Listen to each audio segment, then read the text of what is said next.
الحمد لله رب العالمين والصلاة والسلام على أشرف الأنبياء والمرسلين أبي القاسم المصطفى محمد ثم الصلاة والسلام والتحية والإكرام على أهل بيته الطيبين الطاهرين المعصومين المظلومين ولعنة الله على أعدائهم أجمعين من الأولين والآخرين إلى قيام يوم الدين. أما بعد، صلوات على محمد وآل محمد. اللهم صل على محمد وآل محمد. Mu'mineen, mu'minat, brothers and sisters in Islam and Iman, Salamun alaikum wa rahmatullahi wa barakatuh. So a few nights ago, we had started to discuss this one hadith from the 8th Imam, where he enumerates for us the 10 traits of somebody with a complete aql. So we had gone through the first 9 on the first night, and the 10th one we made a pause because the Imam was going kind of one by one, which with each of these, turn this one on.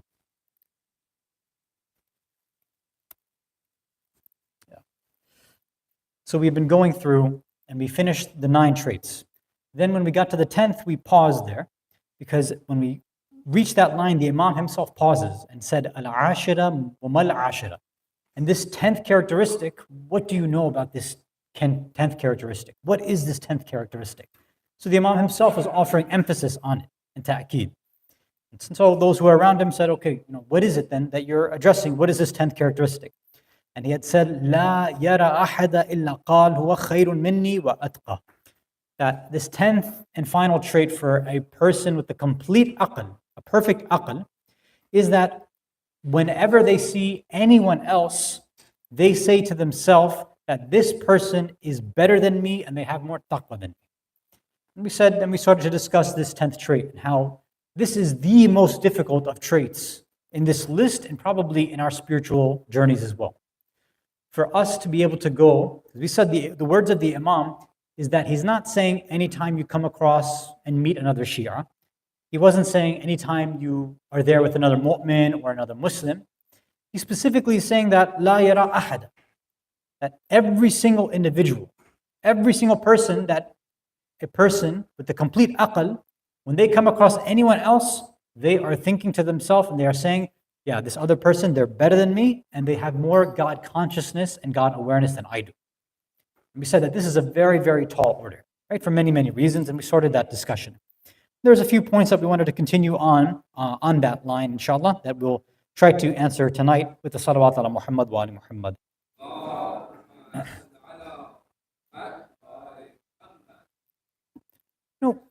What exactly is the most fundamental thing that a Muslim needs?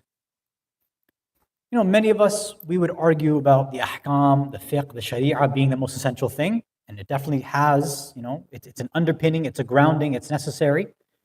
Some say, look, you can get by to some degree with the ahkam and the fiqh and the sharia, but if you don't have good akhlaq, then what's the point? And we mentioned some of those riwayat the other night, where some individuals had come and complained about neighbors of theirs who had, fasting and praying and did all the good things in terms of sharia and ahkam and fiqh, all the ibadat, but their akhlaq was bad. And Rasulullah would say that now these kind of people, they are in Jahannam, they're in hellfire, right? Because of that bad akhlaq. Good ibadah doesn't make up for bad akhlaq, basically, right? And others say, look, it's about niyyah, it's about intention. You've heard this over and over again, that even if somebody is performing an ibadah, an act of worship, if their niyyah is to show off, if their niyyah is to get attention to themselves, to be egotistical, that act of worship is not accepted. Same way, if somebody's putting on a facade, a fake air, a showmanship of their akhlaq, right? Pretending to be a good person, their niyyah is obviously evil, so they'll be judged accordingly based on that. That good akhlaq doesn't really have value anymore. So many would say the most fundamental thing that a Muslim needs to have in order to be a good Muslim is first having good intentions, a good niyyah. But even before that, there's actually various precursors and preliminaries to even having a good niyyah in the first place. It's not as simple as saying, all right, I'm going to have a good intention and then I'm done. No, having and building a good intention is itself a very, very difficult task. And this is underscored by this sort of hadith, right? Or the 10th part of the hadith that Imam Rida alayhi salam saying that a person has to be able to go and truthfully say, no, the person across from me, they're better than me. They have more taqwa than me. The Imam's not saying make a show of it. He's not saying fake it. This is how a person's reality should be. And in order for me to have that true niyyah, there has to be something else that's happening inside, something else within me at a higher order, intellectual, spiritual level that allows me to form a positive niyyah in the first place. How do I actually form this positive intention to begin with?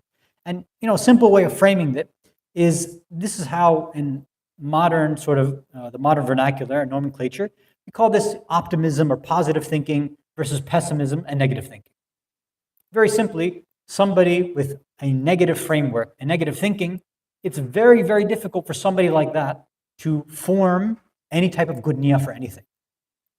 If they have a evil, dark, cloudy, negative, pessimistic framework, when they go out and they're trying to make a niyyah about somebody else, they're not going to think the best of them. They'll probably end up thinking the worst. The worst assumptions will come in place. But on the other side, someone who has framed themselves in a more positive light, they see the world in a more positive light. They're optimistic, right? The whole half full group, glass half full group. For them, developing a positive niyyah now is second nature. It's a reflex. It's easy. It's standard operating procedure. So that's inshallah what we want to try to discuss. And what we'll do is we'll just mention a few riwayat and we'll give some tips on how to practically achieve that. At least one tip that has come from Ayatollah Bahjat Qaddislahu Sirru. So the first, just a few riwayat. This first set of riwayat, actually pretty much every single one of these riwayat seem to be coming from Amir al-Mu'mineen Ali ibn Abi Talib alayhi salatu wassalam.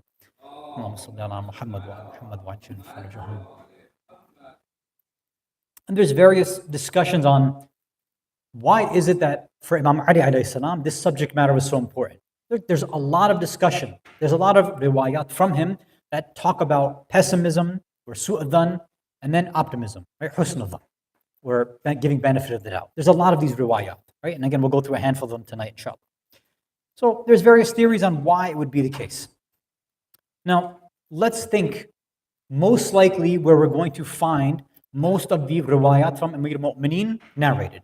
Most of them most likely are coming from when he's Khalifa, right? That's a good amount of them. Where you have Muslims on both sides now listening, recording his traditions and things like that, right? Because he's the Khalifa.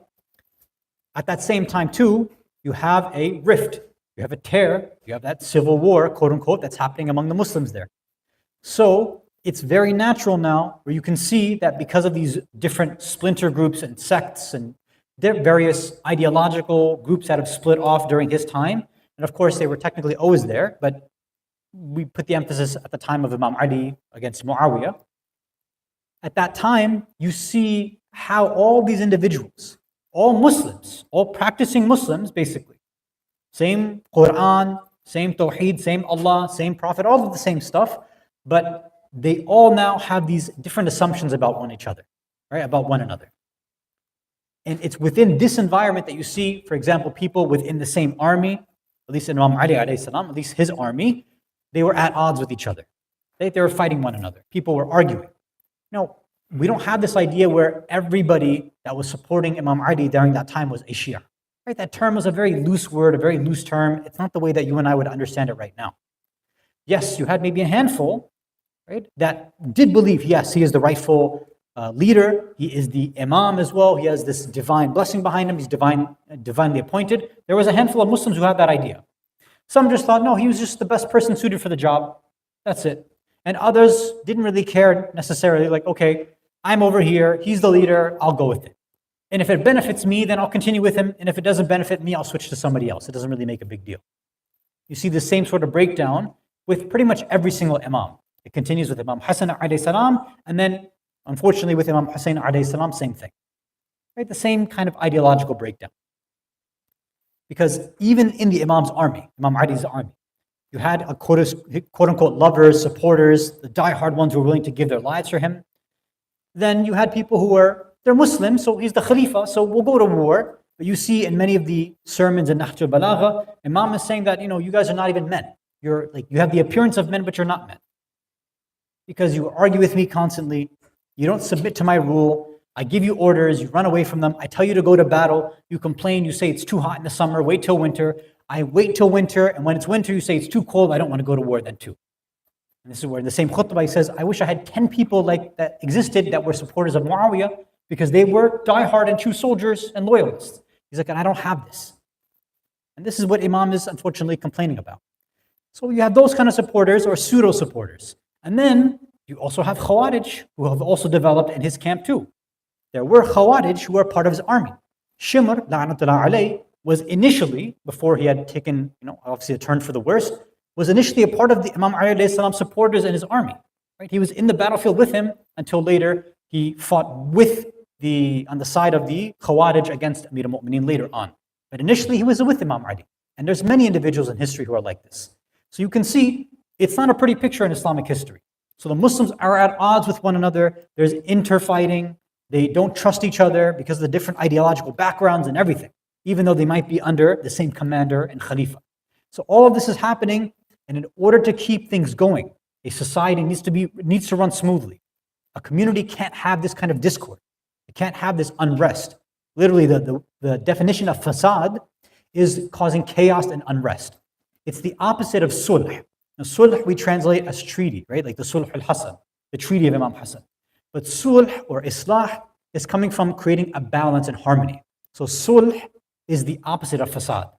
So either you have an equilibrium and a balance in society, a sulh, or you have a disbalance and disharmony and fasad and chaos, fasad. Right? That's where these ideas come from. So in order to have a proper, positive, moving society, people can't be negatively assuming things about one another. They can't be undermining others, right? In the middle of the battlefield, in the bazaar, in the masjid. This can't be happening. So many of these riwayat, according to many historians, this is why you see so much emphasis in these various riwayat by our Imam. Let's start going through a few of these now, inshallah. If you can recite a salawat ala Muhammad wa ala Muhammad.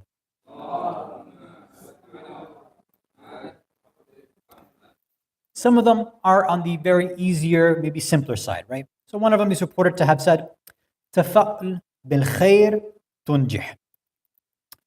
Be, optimistic, right? About good, right? Have a positive outlook towards khair and tunjih. Then you'll be successful. Very simple, right? In this climate, you can understand. People who are maybe not doing well in the bazaar, who are not doing well on the battlefield, for whatever reason back then, and then of course it applies to us right now. That negative attitude that they have is leading them to their lack of success. Imam's trying to say, look, just keep a positive outlook on things and you'll find success, don't worry. In another hadith, he goes and says the same thing, but in a much deeper way, in a much different, more different way. He says that dhannul mu'min kihana. The assumptions of a mu'min are a kihana. Kihana meaning, literally the fancy term for it is divination or fortune telling. Basically, that the assumptions of a mu'min will predict their future. Now, it's not there like you're using a magic 8-ball. The idea, perhaps, is the Imam's trying to say that the assumptions that you and I have in our minds is literally creating the future and the reality that we are experiencing outside of here. If I go into a masjid or a center, or I go to a family outing or dinner or something, and my assumptions are already negative about it. I'm not going to have a good time. I don't like the people there. Nobody's on the same spiritual wavelength as me. People over here, they're just interested in food, in ghiba, in the dunya. I can't get along with these people. So what's going to happen is when I go, my eyes will simply catch all those negative presumptions that I already had in the first place. All the statistics that I'm going to create are all skewed now because of the way that I framed it. If it was the other way around, if I put it in a more positive light, that no, I'll go. There are good mu'mineen who come. Right? Everything will work out well. When that happens, that's literally the future that ends up coming out there. That's literally what we end up seeing and experiencing.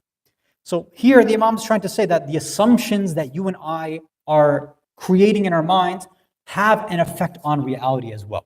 It is creating this thing because that relationship that we have with the outside reality, it's a feedback sort of loop, right? Once I have that quote unquote positive or negative relationship, it comes back into me and either increases my positivity or increases my negativity. If now, you might say, okay, what if it's a negative experience? Right? Somebody with a positive mindset comes in and a negative experience happens. They expected one thing in a positive way, but the exact opposite happens. And what do they do? Then with this positive outlook, they'll spin it in a positive way. They won't see the quote unquote negative reality. They'll see it in a positive light, right? They'll say something like, okay, maybe there was something else going on for this individual, right?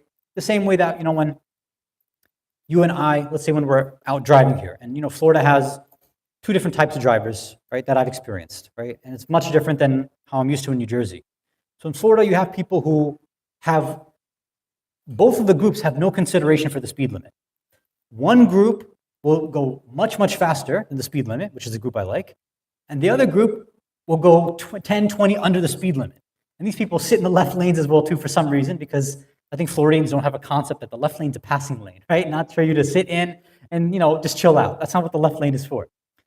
So now somebody who might themselves want to speed, they're hoping that, okay, I'm going to get in the road, it might be empty, or I'll find people who will get out of the way from me. You'll have a positive outlook. What happens, maybe every single person, like pretty much what happens to me every single time that I come to IEC, every single person's doing 5, 10, 15 under the speed limit and just blocking the highway. So what can I do? I can allow that positive assumption to take over, or I can create a negative feedback loop. If I see all of it happening, with the positive outlook and say, no, this is what I expected. I see different than what I expected. So what should I be doing then? Okay, now this is when the excuses start to develop, right? Okay, these people are going slow, maybe because, as I've experienced too, after you've had a bad experience, maybe you're an ex-speeder, right? People who typically go slow are ex-speeders. They used to go fast all the time. Then after one too many tickets, or maybe an accident, something maybe even near fatal, then they realize, I have to slow down. And they can't just slow down a little bit, they have to slow down a lot. So they build up a fear. Or maybe they're driving with kids, or maybe it's an elderly person, or something like that, right? Naturally, when we say naturally, it's not like it's ourselves, it's Allah who's aiding us here, through the malaika. That these positive ideas are going to help us create a more positive outlook in what we're seeing in front of us. And this is why in other riwayat, Imam says, Man hasuna dhannahu ahmal, right? So whoever has these good assumptions, they start to become heedless of everything else negligent that happens, everything negative that's happening there. It's as if, because our understanding of reality, it's not our own creation by itself. Whatever I understand, whatever I see, whatever I experience, it's a memory to me as well too. Whenever that concept comes back into my mind, I'm going to think about it, I'm going to reflect on it, it's going to bother me maybe. So what happens? Allah is the one who can is the one who has the power of nisyan and forgetfulness. Allah can come and say, okay, I can make you forget about this. Which He uses in many other occasions as well too. For example, when, according to some of these urafa, when a person has reached a certain stage in their spiritual journey, what Allah will do is create a interesting long-term memory loss for them. And for some individuals, many of us here, maybe our religiosity and our spirituality only started recently. Maybe when we were younger, maybe even last year, we weren't super religious, we didn't care as much. So what is something that holds us back from going forward? It's our past sins. We might be sitting there on the nights of Qadr, or praying to Allah, asking for something, doing istighfar, and sometimes that spiritual, call it trauma, or that negativity jumps in. And shaitan can take use of that, make use of it and say, look, this is what you were doing, you can go back to that very, very easily. Why do you think that Allah will show you mercy? Look how evil and dark your past was. This is a shaitani trick that he plays on us. But Allah does sometimes, for certain individuals, is He just makes us literally forget about things that we've done. Whether from our childhood, teenage years, college years, even sometimes things last year, mistakes, big mistakes that we may have made, guna, ma'asiyah, and sins. Allah says, no problem, I'll take it out of your mind because I don't want you to worry about this anymore. I've seen that you're trying to do better. I don't want you to dwell on the past like this. And this is why many will say, when you're making dua, don't sit there and try. I've heard some speakers say, when you're doing istighfar and tawbah, try to think about all the stuff you've done in the past. That's actually not a great idea sometimes, because it can harm you more than it helps you. What you do is say, look, Allah, I have made mistakes before, but I do not want to think about them because they that reminder might entice me to go do it again. So I don't even want to think about it again. So Allah, I know that I have done things that I've gone against you. So just forgive me for that and help me never think about that, never remember it, and never commit it ever again. Salawat ala Muhammad wa ala Muhammad.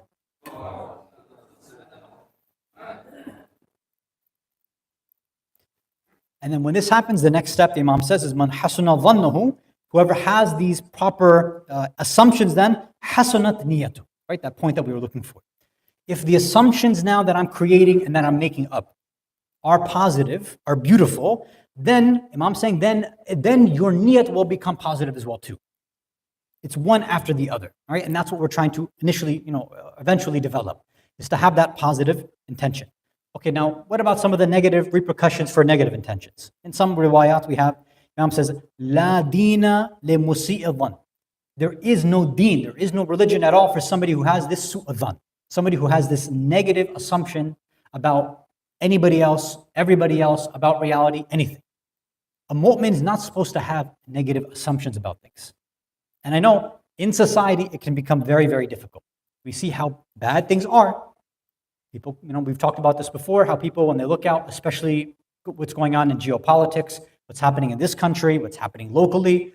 Yes, there are many bad things that are happening. We don't deny that. But it's the idea of whether darkness and dhulamat outdoes nur and khair, or is it the other way around? Is it nur and khair which dominates and outdoes darkness and dhulamat? A mu'min will always see it in the latter way. They'll say, yes, I know that there are people who go against Allah's irada and they do evil, but that's few and far between. Not everybody's like that. And I'm not going to be played by the media. Yes, there are all these articles and this bad image of individuals and groups, whatever, coming on the media, fine. But that's not the majority of people, and I'm not going to let some media, corporate industry tell me otherwise. Because I know what Allah has told me, Allahu nuru samawati wal ard. His nur is always going to be outdoing everything else. So why would I listen to somebody else's corporate machine telling me what reality should or should not be? Another hadith, the Imam says, لا تظنن بكلمة بدرت من أحد السوء وأنت تجد لها في الخير محتملة. Don't think badly of even a word from somebody when you can find a good interpretation for it. In where we have all these riwayat of give all your fellow mu'mineen, mu'minat, and others, 40 excuses, 70 excuses, all of this. The same concept. I'm not a fan of integrating and bringing in Western psychology, but this is a lot of things for people who they do mention this in modern psychology. For somebody who is pessimistic, they have these dark, overwhelming thoughts. What they do in CBT, cognitive behavioral therapy, is this. They do these kind of rational exercises. So, for example, the patient will say, my family just hates me. Every time I go there, I know that they're thinking bad about me, right? I was at that, family dinner the other day, and I saw one of my family members. I didn't know what they were saying, but I saw them look at me, and then they smirked and smiled and turned away. I know that they were talking about me, right? So the negative assumptions. So the therapist will usually say, okay, that is one assumption. I'm not going to deny that. That is a possibility. Let's put that aside. What are some other possibilities of what else could have led to them looking at you, smiling, and turning away? What do you think? And they have to force them sometimes to do that, right? They say, I don't know, maybe they thought of a joke, and that maybe I told, and they saw me when I came in. Okay, fine, write that down. Or maybe when they saw me, they thought about something good that I'd done for them and it made them smile. Okay, write that down. So they have people get in the habit of doing that to learn that, look, you have now one negative assumption versus 10, 15, 20, or in our riwayat, 40, 60, 70 different assumptions you can make on the positive side. And any single situation you can frame, any situation, the good assumptions, positive assumptions, benefit of the doubt will always outweigh and dominate negative assumptions and su'adhan, right? Every single time, right? If we can actually perform that. Salawat ala Muhammad wa ala Muhammad.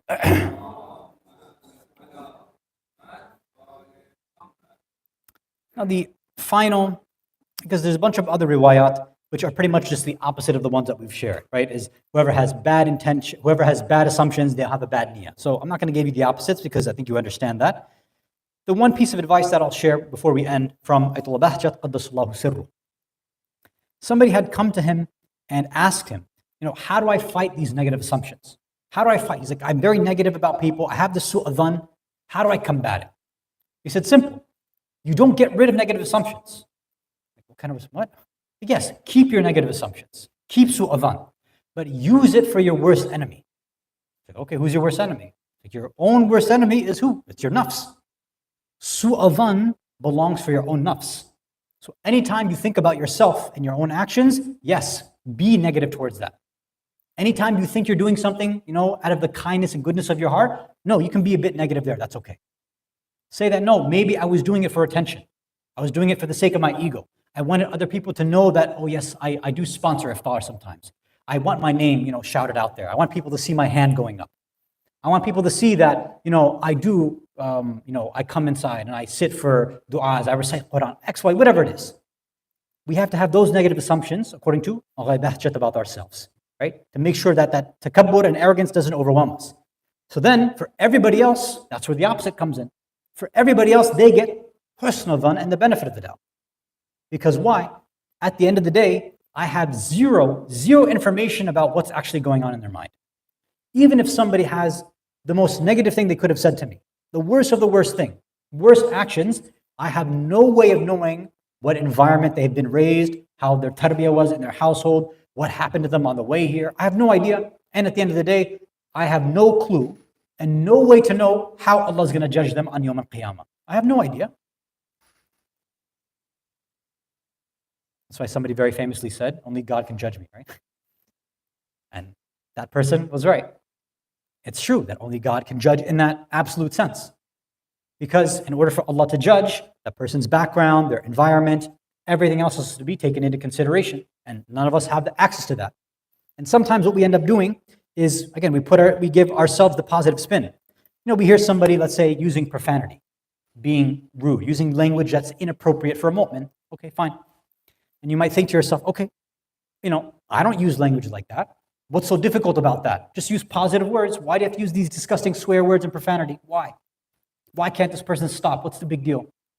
Even you try to advise them. They say, oh, it's a habit. I can't stop it. You think to yourself, what's wrong with them? Why do they have such weak willpower where they can't stop themselves? Well, okay, I can at least think to myself, do I have any habits that I've tried to get rid of that I haven't been able to get rid of? Is there maybe something about myself where I make up excuses for myself in a positive sense? Where, sometimes we say, maybe somebody doesn't use inappropriate language, but they are rude, or they're too blunt sometimes. And what do they say? Well, I just have to be honest. Right? That's what somebody who is blunt and really mean, they'll try to say, I just have to, I have to say the truth. That's the way I am. That's them just covering for their bad akhlaq. It's not a good quality to say that. We're not actually taught to say the truth all the time. This is a false notion. There is no notion out there in Islam that says tell the truth all the time. That's not the case. You tell the truth when it has positive impact, when it actually has good repercussions. And that may not always be the case. There are instances where if I tell somebody something that could be true, could be positive, it could actually take them away. Very simple examples. There are some people who like to go around and message and tell people about things that are halal and haram, and this food's allowed, this food's not allowed, or you're praying wrong, you're praying right, whatever it is. And they feel like they're doing their duty. But what happens is sometimes a person does it in a manner which is unbefitting, or they perform this, what they call amr and nahi, which may not actually be an amr and nahi the way they do it, but they do it, and what they're doing, and to the person they're doing it to, it actually does not have a positive impact, it has a negative impact. And if it has a negative impact, and there's that chance there, then most Marajah says you shouldn't be doing it in the first place, because you didn't meet the sharaa'it and the conditions to be engaging in amr bil ma'ruf and nahi al munkar. So what happens is you try to offer this advice, you become, you pick on this person, they say, forget it, what's the point of this? Right? And we have many stories about how in the past, I'm out of time, so I can't go through them, but there's many stories in history where people, the followers of the Ahlul Bayt, used to go around and they would really annoy people. They'd be too preachy. They would annoy people, getting them, wake up for Fajr, wake up before Fajr, read Salatul Layl, come there, stay at the masjid all day. And there's one story where somebody, around the time of Imam Sadiq alayhi salam, this happened. Somebody was a Christian because of their good Muslim neighbor. They became a Muslim. But that Muslim neighbor annoyed them all the time. Wake up, come to the masjid before Fajr. And then afterwards, stay around till sunrise, it's better for you. Don't go home yet, recite du'as and recite Quran until Dhuhr time. Stay here till, they took up their whole day. So the next day, when that neighbor came and said, okay, let's go to the masjid, he said, look, I'm back to being a Christian. Your religion is for somebody who has no other job to do, right? For somebody who's bikar. It's like, I have a life to live. I can't just sit in the masjid all day. And the Imam in that hadith says, look, this is not how we do ta'alim ad-din and tabligh. We don't teach people this way. He said, this is the Umayyad way to teach. This is the Umayyad way of teaching people. We teach through love, through tolerance, through building up relationships. And this is something that sometimes is lost on us. That we think that everybody's a light switch. Let me flip on your spirituality by just telling you that, hey, this is the ahkam. Sometimes something as simple as telling somebody, oh, you can't have this sour candy because it has so-and-so ingredient in it. You could have literally just ruined that person's life. It sounds funny, but that's sometimes how their spiritual journey, right, is that it's, again, I don't want to be judgmental and use the word weak, but they're at a level where if certain foods become haram for them, then they take it very seriously. They take it very personally. They say, what's wrong with this religion? And that's not a way that we should be approaching people like that. So even when it comes to advising about food, what I tell people is, look, you're not obliged to tell anybody. There's no fatwa that says you have to go and tell everybody about this, especially because usually for most of these rulings, it always depends on our own personal research. And we've all done research differently. There might be certain places, even in Orlando, that you might think is halal, that I might not. And vice versa, there's places that maybe you don't go to, but according to the Sharia, I might say, no, the application of the law is that this place should be fine. So I'm not saying don't do amr and nahi, but the qualifications and the conditions are a little bit more strict than you and I should, than you would probably have thought of. Now, so we'll end for tonight. Inshallah, if Allah gives us tawfiq tomorrow night, I'll go through some of the masail, if I'm able to make it, for Zakatul Fitra, which inshallah will be due for those of us who will be, part of the Jamu Shara'it and applicable for the conditions, but inshallah we'll try to mention that tomorrow night. Walhamdulillahi Rabbil Alameen, wa sallallahu ala Sayyidina Muhammad wa ala Ahl Baytih Tayyibin al-Tahirin.